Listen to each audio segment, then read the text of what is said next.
আসসালামু আলাইকুম রহমতুল্লাহি ওয়া বারাকাতুহু। সুপ্রিয় দর্শক, আবার আপনাদের সামনে একটি নতুন সবক নিয়ে উপস্থিত হলাম।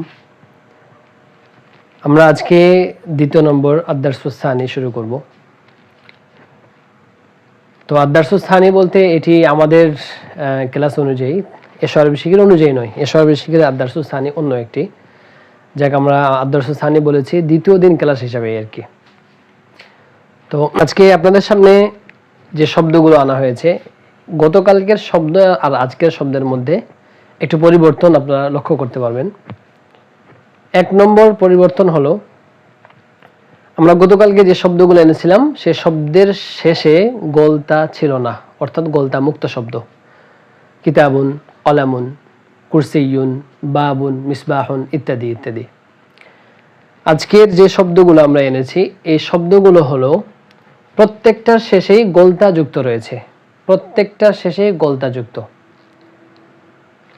তাহলে যেমন আমরা দেখতে পারি, মাদ্রাসাতুন একটি মাদ্রাসা, মিসতারাতুন একটি রুলার, কুওয়াসাতুন একটি খাতা, হুজরাতুন গুরফাতুন একটি কামরা, সাব্বুআতুন একটি ব্ল্যাকবোর্ড, হাকিবাতুন একটি ব্যাগ, তাবিলাতুন একটি টেবিল, নাফিযাতুন একটি জানালা। হাযিহি এটি, তিলকা সেটি। এ পর্যায়ে আসি, শব্দগুলোর মধ্যে আমরা যে পরিবর্তনগুলো দেখলাম, এক নম্বর পরিবর্তন হলো শেষে গোলতা। এবং আমরা আরেকটি বিষয় জানবো, সে বিষয়টি হলো আজকে হাযিহি নিয়ে, হাযিহি এবং তিলকা নিয়ে।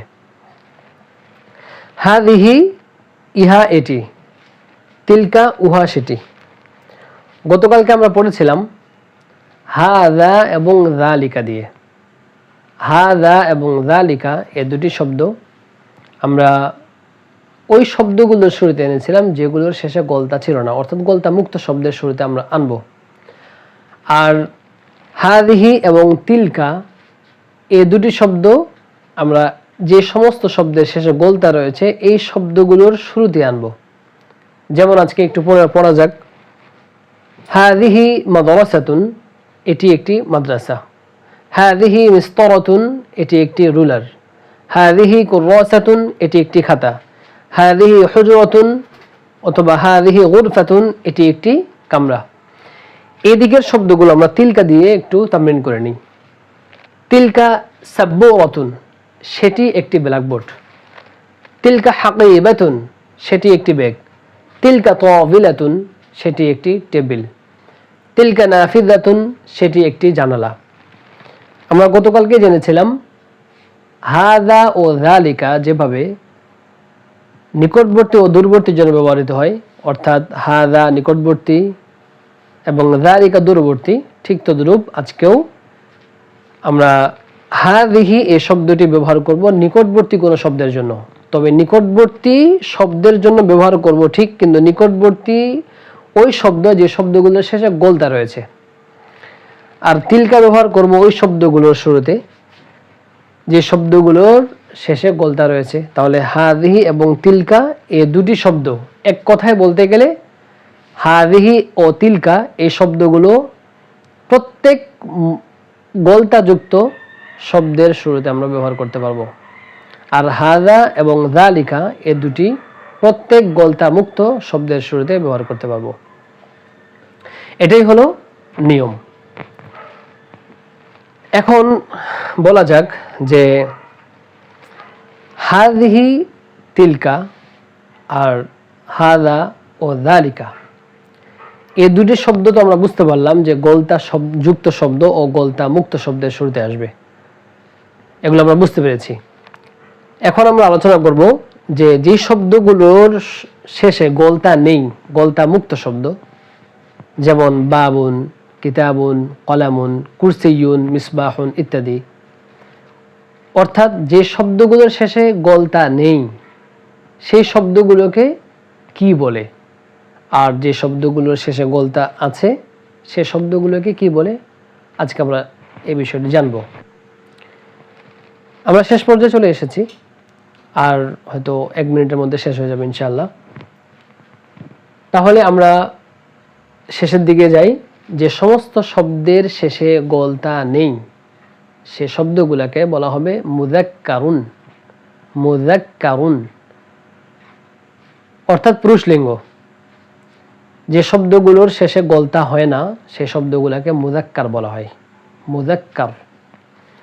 আর যে শব্দগুলোর শেষে গোলতা রয়েছে সে শব্দগুলোকে মুআন্নাসুন বলা হয়।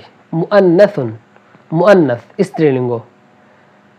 তাহলে আমরা বুঝতে পারলাম যে সমস্ত শব্দগুলোতে আমরা গোলতা দেখতে পাচ্ছি এই শব্দগুলিকে আমরা মুআন্নাস বলবো, আর যে সমস্ত শব্দের শেষে গোলতা নেই সেই সমস্ত শব্দগুলিকে আমরা মুযাক্কার বলবো। তাহলে আমরা বলতে পারি যে এখন প্রত্যেকটা শব্দ আমরা দেখব আর বলবো যে এই শব্দটা মুযাক্কার, এই শব্দটা মুআন্নাস। উদাহরণত আমি যদি বলি বাবুন, এই শব্দটি কি? আপনারা একটু চিন্তা করুন, বাবুন শব্দটি কি? অবশ্যই কেউ বলছেন মুযাক্কার, কেউ বলছেন মুআন্নাস। একটু চিন্তা করুন, আমি বলেছিলাম বাবুন এই শব্দটি এর শেষে গোলতা নেই, তাহলে অবশ্যই আপনারা নিশ্চিন্তে বলবেন মুযাক্কার। আমি যদি এখন বলি মাদরাসাতুন, তাহলে এই শব্দটি কি? অবশ্যই মুআন্নাস। কেন? কারণ এর শেষে গোলতা রয়েছে। তাহলে আমরা প্রত্যেকটা শব্দকে মুযাক্কার ও মুআন্নাসের বিবেচনায় আমরা বিষয়গুলোকে লক্ষ্য করব। তাহলে আমি যদি বলি মিসতারাতুন, এই শব্দটি মুযাক্কার না মুআন্নাস? আপনারা কি বলবেন? অবশ্যই বলবেন মুআন্নাস। কেন? কারণটা কি বলবেন? কারণ হিসেবে আপনারা উল্লেখ করবেন যে কারণ এই শব্দের শেষে গোলতা রয়েছে। এখন আমি যদি বলি মিসবাহুন, এই শব্দটি মুযাক্কার না মুআন্নাস? জি, আপনার ধারণাটি ঠিক, এটি মুযাক্কার। কেননা মিসবাহুন এই শব্দটির শেষে গোলতা নেই। হুজরাতুন গুরফাতুন, এই শব্দটি মুযাক্কার না মুআন্নাস? মুআন্নাস। জি, অবশ্যই মুআন্নাস। কেন? কারণ হিসেবে আমরা উল্লেখ করতে পারি এই শব্দের শেষে গোলতা রয়েছে। যাই হোক, আজকে আমাদের এই বিষয়টি, আমরা এই বিষয়টিকে ভালোভাবে হৃদয়ঙ্গম করব, ভালোভাবে আমরা ইয়াদ করব। যে শব্দগুলোকে আমরা এখন প্রত্যেকটা শব্দ অর্থ জানি বা না জানি, আমাদের অর্থ জানা থাক অথবা না থাক, আমরা গোলতা যুক্ত শব্দগুলোকে অবশ্যই মুআন্নাস বলবো, আর গোলতা মুক্ত শব্দগুলোকে অবশ্যই মুযাক্কার শব্দ বলবো। তাহলে আমরা আপাতত বলতে পারি মাদরাসাতুন এই শব্দটি মুআন্নাস, মিসতারাতুন শব্দটি মুআন্নাস, কুররাসাতুন শব্দটি মুআন্নাস, হুজরাতুন গুরফাতুন শব্দটি মুআন্নাস, সাব্বুরাতুন, হাকিবাতুন, তাওবিলাতুন, নাফিজাতুন, প্রত্যেকটা শব্দের শেষে গোলতা রয়েছে বিধায় প্রত্যেকটা শব্দই হলো মুআন্নাস। তাহলে আমাদেরকে কেউ যদি প্রশ্ন করে যে এই শব্দটি মুযাক্কার কিভাবে আর এই শব্দটি মুআন্নাস কিভাবে, আমরা কিভাবে উত্তর দেব? আমরা উত্তর দেব এইভাবে যে এই শব্দটি মুযাক্কার কারণ এই শব্দের শেষে গোলতা নেই, আর এই শব্দটি মুআন্নাস কেন? কারণ এই শব্দের শেষে গোলতা আছে। একেবারেই সিম্পল ব্যাপার, একেবারেই স্বাভাবিক একটি জিনিস, শুধু একটু মনে রাখতে হবে। আর গতকালকেও বলেছিলাম যে আমরা হাযা, হাযিহি, যালিকা, তিলকা এই বিষয়টা নিয়ে আমরা অনেক দ্বিধাদ্বন্দ্বের মধ্যে পড়ে যাই। কখনো এটির জায়গায় সেটি, কখনো সেটির জায়গায় এটি, আবার কখনো হাযার জায়গায় হাযিহি বসাই, আবার হাযিহির জায়গায় হাযা বসিয়ে দেই, তিলকার জায়গায় যালিকা বসাই, যালিকার জায়গায় তিলকা। এইটা একেবারেই স্বাভাবিক একটা ব্যাপার। আমরা যত এই বিষয়গুলো নিয়ে তামরিন করব, যত বেশি চর্চা করব, যত বেশি ধরাধরি করব, তত বেশি আমাদের এগুলো আত্মস্থ হয়ে যাবে। এজন্য আমরা চেষ্টা করব যত বেশি বলা যায়। কেননা যখন একটা ছোট বাচ্চা তার মায়ের কাছ থেকে সবেমাত্র ভাষা শিখে, তখন সে একটি শব্দ কমপক্ষে 1000 বার করে বলে। এটা যদিও বা গণনার বিষয়ে না, তবে একাধিকবার বলে। শুদ্ধ হয় না, মা শুদ্ধ করে দেয়, বাবা শুদ্ধ করে দেয়, ভাই শুদ্ধ করে।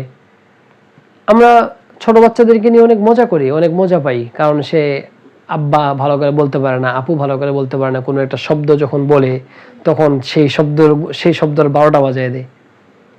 তার আন্দাজ করে আমরা বুঝতে পারি। ঠিক তদ্রূপ সেভাবেই আমরা যদিও বা এখন বড় কিংবা ছোট, আমরা এখন কিশোর কিংবা আমরা বৃদ্ধ, আমরা যেটাই হই না কেন, আরবির এই যাত্রায় আমরা এখন ছোট বাচ্চার মতো, ছোট শিশুর মতো। সুতরাং আমাদেরকে লজ্জা শরম ফেলে দিয়ে, ভুল হোক আর সঠিক হোক, এই বিষয়গুলো আমরা অবশ্যই বেশি বেশি চর্চা করব। যাই হোক, আজকে আমাদের এই আলোচনায় ছিল। আল্লাহ তাআলা আমাদের সবাইকে ইলমে দ্বীন হাসিল করার তৌফিক দান করুন। আল্লাহ তাআলা আমাদের সবার মাথার ব্রেন, বুদ্ধি, মেধাকে আল্লাহ তাআলা বাড়িয়ে দিন এবং আমাদের সব কিছুকেই আল্লাহ তাআলা দ্বীন ইসলামের জন্য কবুল করুন। আমিন। আসসালামু আলাইকুম ওয়া রাহমাতুল্লাহি ওয়া বারাকাতুহু।